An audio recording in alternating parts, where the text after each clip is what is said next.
Lia, o que a gestão da Prio, a Prio 3, fez nesse relatório, usando o próprio navio para salvar o projeto quando um guindaste terceirizado quebrou, me deixou absolutamente surpreso.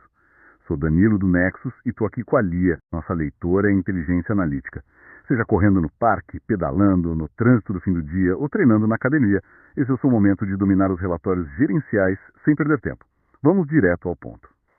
Bom, a manchete dessa nossa análise tática não abre nenhuma margem para ambiguidades, Danilo. A empresa simplesmente entregou um trimestre de recordes absolutos. Estamos falando de recorde de produção, de vendas e, claro, de geração de caixa. Uhum. E o balanço prova de uma maneira bem inequívoca que aquela estratégia de verticalização deles, de fazer com as próprias mãos, opera hoje como uma verdadeira máquina de imprimir dinheiro. Caramba, e quem acompanha os bastidores dessa operação já esperava um avanço, né? Mas a intensidade dos números assusta. Assusta muito. Porque deixar de ser refém de terceiros é uma tese bonita ali no PowerPoint para investidor. Só que ver isso se transformar em receita bilionária muda o patamar da avaliação. Para a gente destrinchar esse cenário, qual é o resumo, o que de fato aconteceu no segundo trimestre? Olha, resumindo em duas frentes, a companhia concluiu o desenvolvimento do campo de Wahoo e, ao mesmo tempo, retomou bem forte o campo de Peregrino. Certo. A junção dessas duas forças levou a produção ao recorde histórico de 172 mil barris extraídos por dia e um volume total de vendas que atingiu 15,3 milhões de barris. Nossa, 15 milhões é muita coisa. Demais.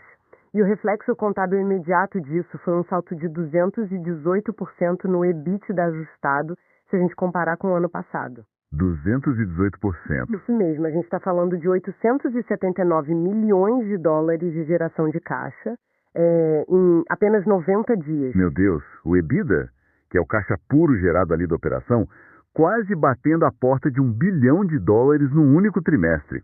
Mas olha, o dado que realmente separa quem lê de forma superficial de quem compreende a engenharia pesada do setor, atende pelo nome de lifting cost, né, o custo de extração. Exatamente, esse é o coração da tese. Porque, o mundo corporativo inteiro está sofrendo com a inflação. Inflação de serviços, o maquinário pesado encareceu absurdamente, a cadeia de suprimentos continua toda bagunçada. Com certeza. E no meio desse caos global todo, a gestão reporta um custo esmagado de $8,9 por barril.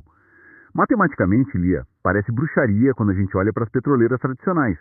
Parece, mas a bruxaria desaparece rapidinho quando a gente desmembra a mecânica de custos fixos no ambiente offshore. Como assim? Operar extração em águas profundas impõe uma estrutura de gastos que é inflexível e colossal, sabe?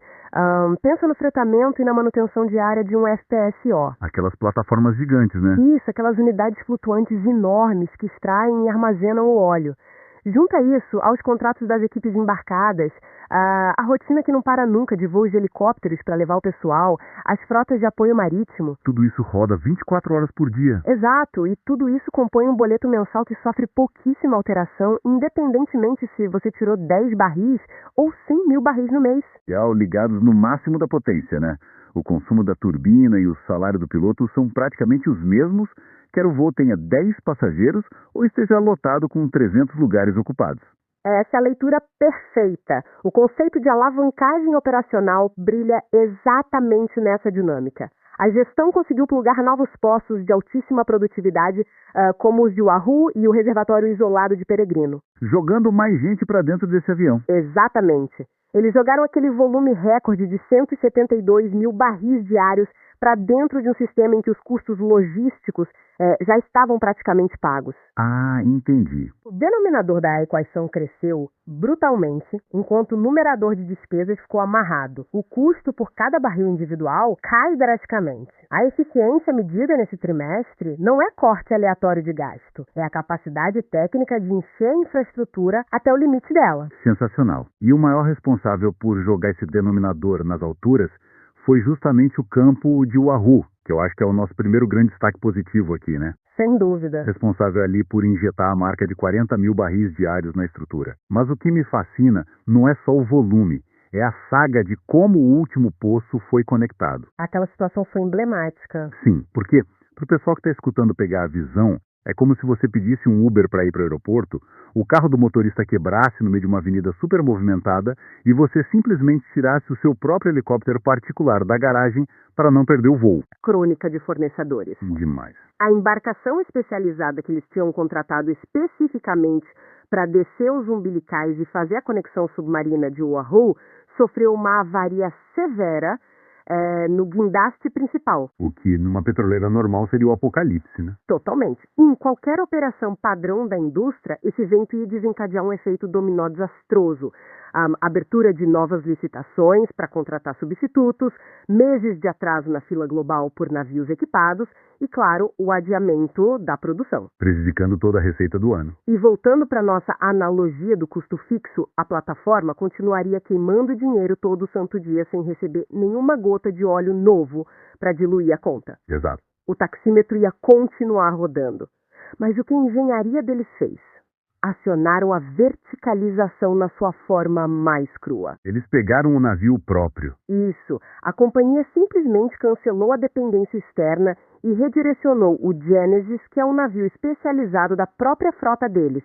Ele assumiu a missão e finalizou a conexão submersa no prazo estipulado. Caramba! Possuir ativos táticos sob controle direto aniquilou um gargalo que poderia ter arruinado os resultados do período. Isso de quebrar o cordão umbilical com os fornecedores aparece com força na parte de extração.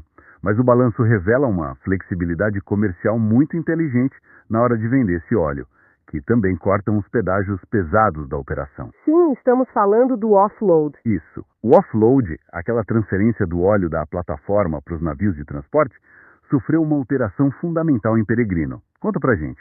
O relatório aponta o primeiro offload direto das operações de Peregrino para embarcações da classe VLCC. Que são aqueles navios gigantescos, né? Exato. São superpetroleiros com uma capacidade descomunal, capazes de carregar até 2 milhões de barris em uma única viagem. O padrão antes exigia contratar navios menores, os aliviadores, para transportar a carga até outro ponto e fazer um transbordo. Fica pagando frete duplo. Pois é. Eliminar essa etapa intermediária reduz fretes absurdamente caros. E, em paralelo a esse ganho logístico, a companhia executou pela primeira vez a operação de blending com o óleo de Peregrino. Para traduzir rapidinho para quem está acompanhando, blending é literalmente misturar petróleos de características diferentes para entregar uma receita final que o mercado global pague mais caro, escapando de descontos pesados, certo? Exatamente isso, Danilo. O óleo extraído de Peregrino apresenta uma composição mais pesada, com maior densidade, sabe? E as refinarias não gostam muito disso. Não, porque as refinarias na Ásia e na Europa impõem descontos agressivos na precificação desses barris pesados, já que processar isso exige mais energia e maquinário complexo. Faz sentido. Então a estratégia foi misturar esse volume de Peregrino com frações de óleos mais leves retirados de outros campos da própria empresa. O resultado do blend é um produto final de classificação muito melhor. Quer dizer, a corporação abandona aquela posição passiva de aceitar o desconto do comprador e passa a manipular ativamente a química da venda para capturar margens superiores contra o barril Brent. Exato. Eles geram valor na ponta comercial. Fantástico. Agora, manter frota própria, financiar perfuração marítima profunda e internalizar os riscos, tudo isso demanda uma voracidade enorme por capital. Como é que a estrutura de capital e o endividamento estão aguentando esse choque térmico de investimentos? Aguentam muito bem. A blindagem financeira desponta como o terceiro grande pilar positivo. Sério? Sério. A gestão suportou todo esse cronograma exaustivo e fechou o período com uma alavancagem de apenas 1,5 vezes na relação de dívida líquida contra o EBITDA ajustado. 1,5 é muito saudável. É robusto demais. E se destaca porque, simultaneamente, a companhia destinou um volume agressivo de capital para recomprar 9,3 milhões de ações no mercado. Muita ação recomprada. E ainda anteciparam a amortização do saldo restante de um bond, um título de dívida internacional de 2021. Olha isso. Eles financiaram a perfuração, pagaram dívida velha antecipada e compraram nacos da própria empresa, tudo sustentado pelos 879 milhões que entraram no caixa. É uma máquina rodando no ápice da forma física. Literalmente. Mas, Lia, gerar um lucro monstruoso assim atrai holofotes indesejados e às vezes esconde uns problemas operacionais, né? Onde é que a pressão começou a romper as válvulas desse relatório? Quais são os riscos reais? Tem riscos que a gente precisa colocar na mesa sem suavizar. O primeiro alerta severo atinge direto a conversão da receita e o ambiente tributário. Ah, o sócio oculto. Pois é. O preço global do barril Brent acumulou uma elevação de 45% na comparação com o segundo trimestre do ano passado. O que deveria fazer a margem explodir. Deveria traduzir quase integralmente em margens mais largas.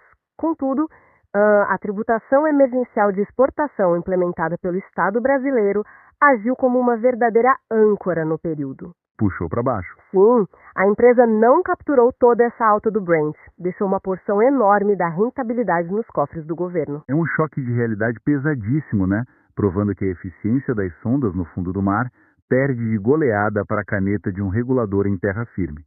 O Estado sempre pode alterar a fatia dele sem aviso. Exatamente. E além da caneta, tem os problemas nas máquinas. A engenharia também cobrou sua fatura. O que quebrou dessa vez? No início de maio, apresentou um problema crítico no sistema de gas lift, lá no Campo de Frade. Gas lift. Explica isso pra gente, Lia. Claro. Quando a gente trata de reservatórios maduros, a pressão geológica natural lá de baixo diminui bastante, sabe? Ah, o óleo não sobe sozinho. Exato. O gas lift funciona injetando gás natural em altíssima pressão nas profundezas. Isso cria bolhas na coluna de fluido, o que alivia o peso e permite que o óleo seja empurrado até a plataforma. Entendi, tipo soprar com um canudinho? Perfeito, só que quando houve o rompimento nessa linha de injeção, 3 poços de produção foram totalmente mobilizados temporariamente. Caramba, posto parado é o taxímetro rodando ao contrário, é óleo que não vira fluxo de caixa. Como eles resolveram? De novo, a companhia enviou o navio Genesis para estancar o sangramento. O remanejamento tático dele, logo depois do serviço em Oahu, conseguiu reparar o gas lift e restabelecer frade. O Genesis virou o salva-vidas oficial do trimestre, né? Virou. Mas ainda assim, a dependência de dutos submersos que operam sob pressões esmagadoras e sofrem desgaste crônico permanece como o grande calcanhar de Aquiles em campos envelhecidos. Faz parte do jogo. E teve mais algum ponto de tensão? Teve o terceiro risco estrutural, que é o cenário macroeconômico e os gargalos do comércio marítimo impulsionados pela volatilidade no Oriente Médio. A geopolítica batendo uma porta de novo. Um conflito armado do outro lado do mundo altera a tabela de preços do nosso óleo porque os navios superpetroleiros mudam as rotas fugindo de zonas de exclusão, certo? Exatamente. Rotas bloqueadas exigem redirecionamento logístico, ampliando radicalmente os prazos e disparando as taxas de seguro das embarcações. E a conta chega aqui. Chega porque, diante da inflação dos fretes, os compradores asiáticos pressionam os vendedores, o que resultou na imposição de um desconto comercial de $6,91 aplicado sobre o valor final de cada barril vendido pela companhia. Nossa! É a precificação direta de uma tensão bélica no balanço, algo que eles simplesmente não podem controlar. Quase $7 a menos por barril. Mas espera aí, Lia, preciso puxar o freio aqui. Entramos numa zona que é extremamente sensível para quem investe, que é o destino do dinheiro, o famoso payout. O acionista pessoa física detesta quando a empresa senta em cima do caixa. É uma reclamação bem comum. Sim, porque a leitura é rápida, né? Uma geração próxima de $1 bilhão no trimestre e a gestão corta a distribuição ampla de dividendos, é fácil argumentar sobre a saúde financeira de longo prazo, mas por que o mercado deveria apenas confiar na recompra de ações em vez de embolsar o dinheiro logo? Olha, o modelo alocativo deles contrasta radicalmente com teses focadas no formato de dividendos periódicos tradicionais. O payout, que é a proporção de lucro transferida ao acionista em dinheiro vivo, se aproxima de zero nas vias habituais. E a justificativa deles para reter esse caminhão de caixa? Do capital empregado na amortização de passivos caros e na extinção de ações de mercado como uma estratégia muito mais rentável que distribuir dividendo. Que é sujeito à desvalorização e tudo mais. Sim, e foram 9,3 milhões de papéis recomprados. Para visualizar de forma simples, é aquele famoso conceito de fatiar uma pizza. Exato. A empresa é uma pizza grande, fatiada em milhares de pedaços. Se a corporação usa o lucro para recomprar várias fatias no mercado e tipo incinera ou guarda no cofre, a pizza continua do mesmo tamanho. Isso. Só que as fatias de quem optou por segurar a posição acabaram de ficar muito mais largas, conferindo direito a lucros futuros muito mais concentrados. Perfeito. O valor inerente à participação não diluída dispara. E conectando a sustentabilidade financeira aos deveres de transição ambiental que grandes fundos globais exigem muito hoje, o relatório também é enfático. O que eles entregaram no ESG? A intensidade de emissões de carbono retrocedeu de forma incisiva, caindo 16%. Isso consolidou a métrica de 21,7 quilos de carbono equivalente por barril gerado. É uma queda bem expressiva no trimestre. Muito. A operação ainda garantiu a certificação do selo ouro, do GHG Protocol, blindando a tese frente a regulações restritivas que costumam penalizar as petroleiras ineficientes. O que tem ligação direta com toda aquela mecânica de lifting cost que a gente discutiu antes, né?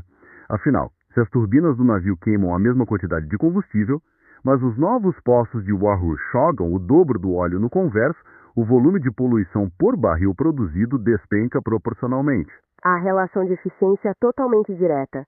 E se agrega a isso a conclusão do conserto da tubulação de gás lá em Peregrino. Que reduz o uso de diesel, né? Exato.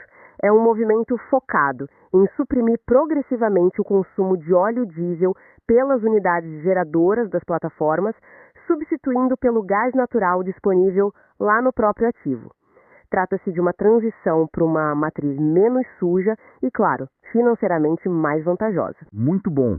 Bom, mapeando agora os próximos passos e olhando para a bússola tática dos semestres futuros, quais os grandes acontecimentos que têm força para criar um choque de alta na cotação e quais são os gatilhos silenciosos que empurrariam o papel para um abismo? Olha, a atração para alavancar a receita e expandir as cotações baseia-se muito no calendário produtivo. Especificamente, a conclusão da entrega de 2 novos poços em desenvolvimento no campo de Frade. Que devem entrar logo. Sim, acompanhados das instalações futuras no reservatório isolado de Peregrino, que estão agendadas para o 3º e 4º trimestres. Caso essas artérias demonstrem vazões dentro do planejado e entrem no sistema sem derrapar no tempo, o teto da geração de caixa livre será rompido novamente. O céu é o limite. Mas e para cair? Os mecanismos que acionariam quedas concentram-se fortemente no gerenciamento de degradação. Os campos velhos. Isso. Quebras estruturais em equipamentos desgastados, perdas de pressão não previstas que exijam paradas emergenciais de semanas, tudo isso aniquila as margens operacionais. Sem dúvida. E somado ao espectro da engenharia envelhecida, o gatilho de risco sistêmico sempre volta à regulação. O restabelecimento brutal de novas cargas de impostos sobre exportações seria devastador para o fluxo de caixa. Tudo esse dossiê coloca em evidência o peso da cultura imposta pela diretoria. O mercado, ele tem mania de embrulhar discursos corporativos em jargões.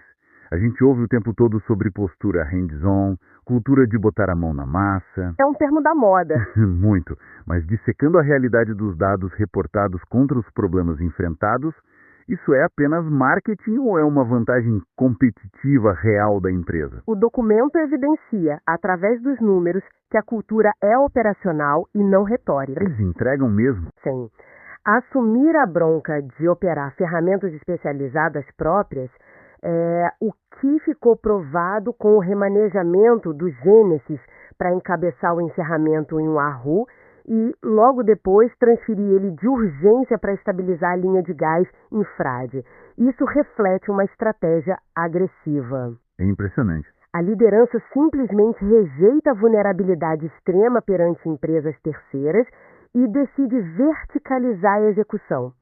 Quando a companhia decide comprar, manter e treinar a tripulação dos seus próprios navios táticos, ela internaliza a proteção do fluxo de caixa e expulsa da rotina aquelas desculpas e atrasos que são tão comuns na indústria petroleira. Chegando no nosso raio-x estratégico para fechar essa varredura profunda, Lia, o modelo se provou forte ou mostrou fraquezas?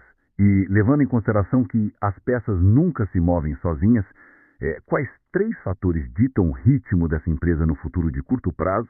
E qual é a grande crítica que a gente precisa colocar na mesa? A arquitetura do negócio confirmou um fortalecimento descomunal.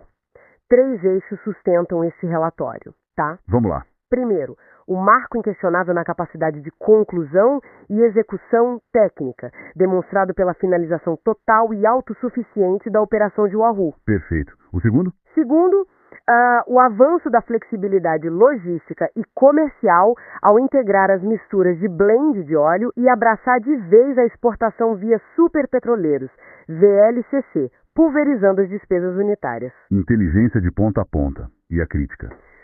O terceiro eixo é a crítica mandatória. A complexidade cobrada pela exploração intensiva de ativos sênis cobra um preço na estafa dos materiais. Tudo envelhece e quebra. Exato. Falhas críticas, como a da injeção de gás, revelam que a área de engenharia não pode focar estritamente na capacidade de resgate reativo, sabe? Ficar só apagando incêndio não dá. É imperativo ampliar ferozmente a alocação de recursos em manutenção preditiva. Viver reagindo às quebras debaixo d'água vai comprometer, cedo ou tarde, aquelas taxas impressionantes de lifting cost que eles alcançaram. Muito bem pontuado. Vamos puxar de volta a ponta solta daquele gancho inicial. A quebra trágica do equipamento terceirizado lá em Wahoo, a grande maioria dos executivos de companhias listadas na bolsa gastaria tipo 2 ou 3 páginas no relatório só transferindo a responsabilidade do atraso e da perda financeira para o fornecedor, né? É a clássica rota de fuga jurídica para justificar a queda de lucro. Teria engessado a expansão aguardada e reduzido o pico do trimestre à mediocridade. E os analistas iam perdoar, porque a culpa foi do guindaste. No entanto, ao destacar uma solução emergencial do próprio ecossistema interno, eles provaram para a base acionária que o modelo de controle deles simplesmente não aceita justificativas por quebras de expectativas contratuais. A empresa foca unicamente na extração do ativo primário que gera um lucro imediato. Incrível, juntando essa montanha de quase 900 milhões de dólares de EBITDA, o desconto que eles sofreram pelo cenário lá no Mar Vermelho, o governo brasileiro mordendo um pedaço grande da receita com imposto, e ainda assim os níveis assustadores de eficiência nos custos frente aos grandes concorrentes. O veredito final construído sobre os fatos desse relatório é, sem dúvidas, comprar mais ou manter. Bateu o martelo. Bati. E o pilar racional que dá suporte a esse veredito baseia-se num desconto gritante na valorização real dos ativos pelas projeções atuais. O mercado está míope, então. Bastante. Uma operação que é capaz de rodar a máquina com margens colossais sob condições tributárias super desfavoráveis, que esmaga os custos base em dólar contra todo o vento da inflação global, e que deliberadamente prefere utilizar montanhas de caixa varrendo milhões de suas próprias ações de circulação, ela envia um aviso ruidoso. Qual seria esse recado? O recado de quem opera lá de dentro é claro. O capital público não absorveu adequadamente o potencial perpétuo de expansão dos retornos futuros e da perpetuidade dessas margens na atual configuração de preço do papel. Uma máquina devoradora de resultados mostrando os dentes. Lia, sua análise foi impecável como sempre. Obrigada, Danilo. E para quem acompanhou os detalhes dessa aula de mercado de capitais com a gente, deixe uma provocação final para reflexão. A companhia sacramentou sua maestria cirúrgica na revitalização eficiente de campos maduros negligenciados, gerando um custo-benefício invejável. Contudo, com a notória secagem na oferta governamental e a escassez generalizada de blocos maduros volumosos disponíveis para arremate no fundo do mar do litoral nacional, qual será a próxima jogada arriscada que esta gestão vai arquitetar, ou talvez a aquisição bilionária internacional que eles vão tirar da cartola para saciar esse apetite racional por crescimento na próxima década? Pense nisso e inscreva-se no canal Nexus para dominar o mercado sem perder tempo. Um abraço e até a próxima.